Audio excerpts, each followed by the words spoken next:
Assalamualaikum warahmatullahi wabarakatuh. Perkenalkan, nama saya Dinda Pusparani dengan NIM 117. Di sini saya akan mempraktikkan micro teaching dengan keterampilan dasar yaitu bertanya. Assalamualaikum warahmatullahi wabarakatuh, anak-anak. Oke, sebelum kita memulai pembelajaran, mari kita berdoa terlebih dahulu. Silahkan untuk ketua kelas kita Ridwan untuk memimpin doanya pada pagi hari ini. Amin ya rabbal alamin. Terima kasih Ridwan telah memimpin doa pada pagi hari ini.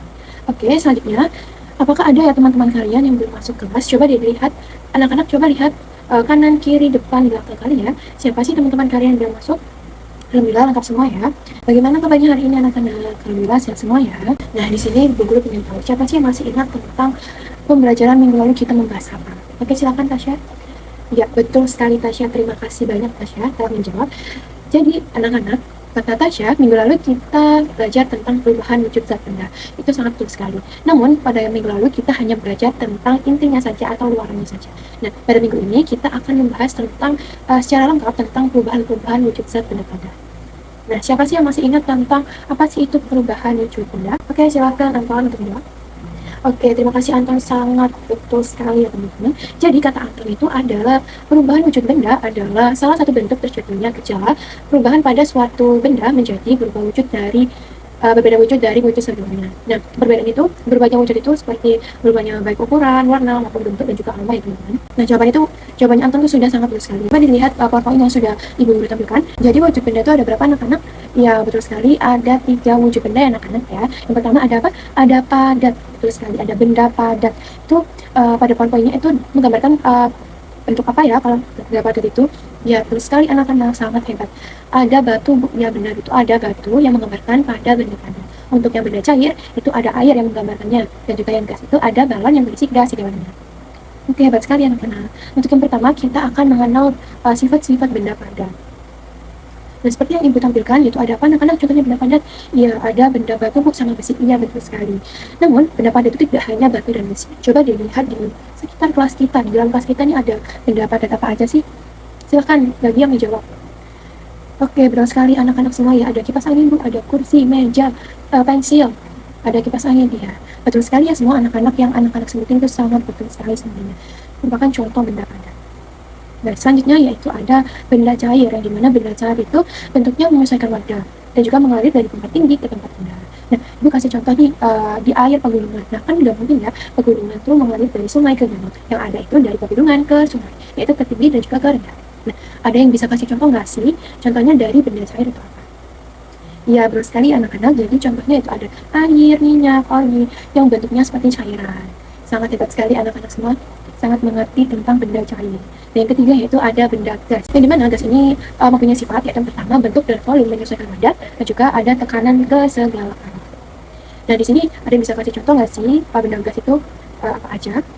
Iya betul sekali anak-anak, seperti yang di PowerPoint itu ada gambar balon, yang dimana balon itu termasuk benda gas. Dan juga ibu kasih contoh itu ada asap, ada polusi. Nah, sekarang kita akan mempelajari tentang macam-macam perubahan wujud benda. Di sini ada yang bisa nyebutin nggak sih perubahan wujud benda itu ada apa aja? Oke, silakan Ridwan. Ya betul sekali Ridwan. Terima kasih atas jawabannya Ridwan. Oke anak-anak, jadi kata Ridwan itu perubahan wujud benda itu ada 3 Bu. Yang pertama ada mencair, membeku, dan juga menguap. Itu sangat betul sekali ya teman-teman. Namun Bu Guru hanya ingin menambahkan jadi perubahan wujud benda itu ada 6 ya anak-anak. Jadi ada mencair, membeku, menguap, mengembun, menyublim, dan juga mengkristal. Tadi yang disebutkan Ridwan itu hanya 3. Jadi Bu Guru ingin lengkapi. Jadi perubahan wujud benda itu ada 6. Yang pertama ada mencair, yang kedua ada membeku, yang ketiga ada menguap, yang keempat ada mengembun, yang kelima ada menyublim, dan juga yang keenam yang terakhir yaitu ada mengkristal. Bisa kasih contoh nggak kalau mencair itu seperti apa? Oke, silakan Anton. Iya betul sekali teman-teman ya. Terima kasih Anton telah memberikan jawabannya. Jadi menurut pengalaman Anton itu pernah membeli es batu untuk dijadikannya pop ice. Nah, Anton ini lupaan kalau Anton mempunyai sebuah es batu yang sudah ditaruh ke dalam gelas di atas meja.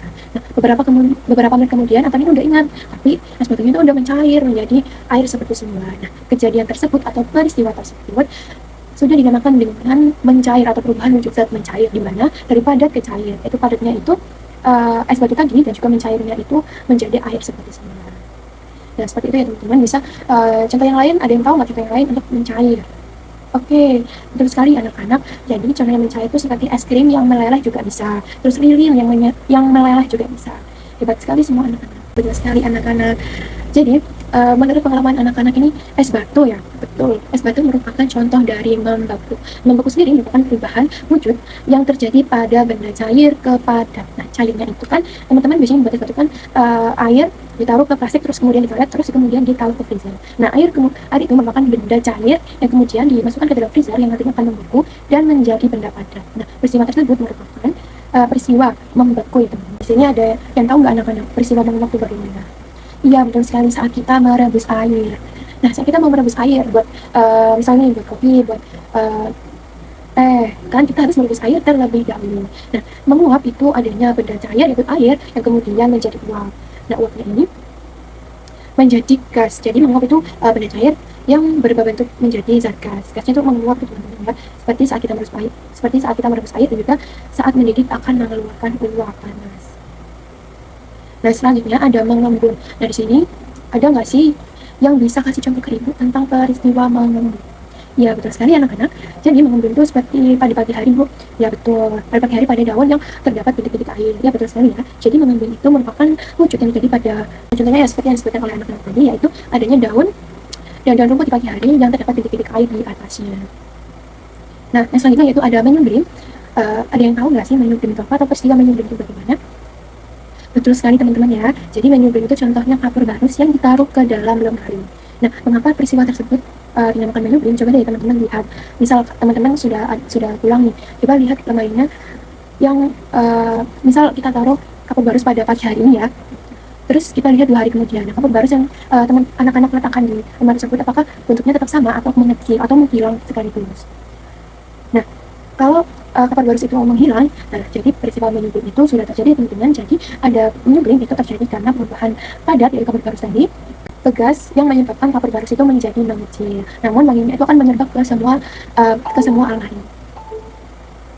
Nah, yang terakhir yaitu adanya mengkristal. Jadi mengkristal itu adalah perubahan wujud yang terjadi pada material gas menjadi material yang lebih padat. Contohnya itu salju teman-teman, namun di sini itu tidak ada salju ya, yang ada itu ada di luar negeri. Mungkin kita bisa membuat salju-saljuan dengan membuat dengan es batu. Nah, di sini ada yang bertanya yaitu mengapa sih Bu kalau es batu ditaruh ke dalam gelas di tempat yang tidak di kulkas, namun di dalam ruangan bebas itu akan mencair. Nah, itu kenapa sih Bu kok terjadi seperti itu? Nah, sangat bagus sekali ya pertanyaannya teman-teman. Jadi mengapa es batu tersebut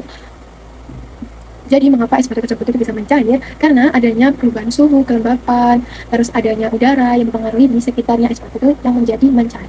Coba deh anak-anak berpikir ya, kalau es batu kan tempatnya di freezer. Nah, di freezer kan itu sangat dingin. Coba kita letakkan es batu ke dalam ruangan bebas atau ruangan kelas ini deh selama 5 menit. Nah, itu akan terjadinya mencair. Karena kan ruangan kelas kita kan tidak dingin seperti yang ada di lemari es. Nah, perubahan tersebut yang menyebabkan es itu menjadi mencair. Nah, sekarang Ibu akan membagikan lembar kerja yang akan dikerjakan oleh semua peserta didik. Nanti kalau ada yang bertanya silakan ke Ibu ya. Terima kasih anak-anak semua yang sudah memperhatikan dan juga sudah mendiskusikan dengan Ibu dan juga teman-teman semua. Kelas ini sangat hebat dan juga sangat pintar-pintar semua, sudah mengerti tentang perubahan wujud gas benda. Jadi Ibu dapat simpulkan perubahan wujud gas benda itu ada 6 ya teman-teman, ada mencair, membeku, menguap, menyublim, kristal, dan juga ada menyublim. Terima kasih anak-anak telah memperhatikan semua pelajaran pada pagi hari ini. Assalamualaikum warahmatullahi wabarakatuh.